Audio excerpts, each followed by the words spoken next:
Баршаңызға сәлем. Ас арнасында таңғы асқа дәмді әрі тез дайындалатын панкейктің рецептісін ұсынамын. Алдымен ыдысымызға жұмыртқа мен құмшекерді салып, венчикпен жақсылап араластырып аламыз.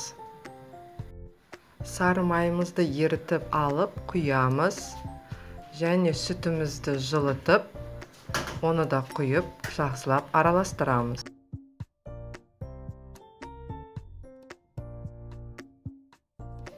Еліктен өткізілген ұнның үстіне қамыр қопсытқыш салып, бір келкі масса болғанша жақсылап араластырамыз.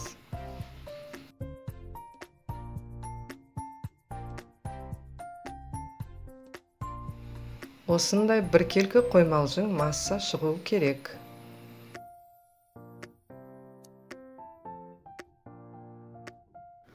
Қызып тұрған табамызға массамызды бір келкі етіп құямыз.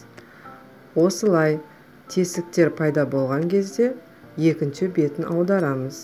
Бірінші бетіне қарағанда екінші беті тезірек піседі.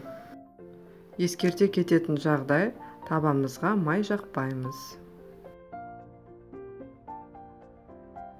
Панкейкаларымыздың ортасы төмпешік болып қалса, осылай күрекшемен жөндеп жіберсек болады. Дайын болған панкейкалардың үстінен Қазақстан шоколадын ерітіп, кондитерлік қалташаға салып, осылай құйып шығамыз. Мен бүгін құлпынаймен және қасына жалбызды қойып әсемдедім.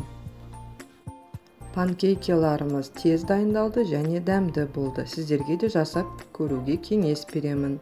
Барлықтарыңызға ас болсын.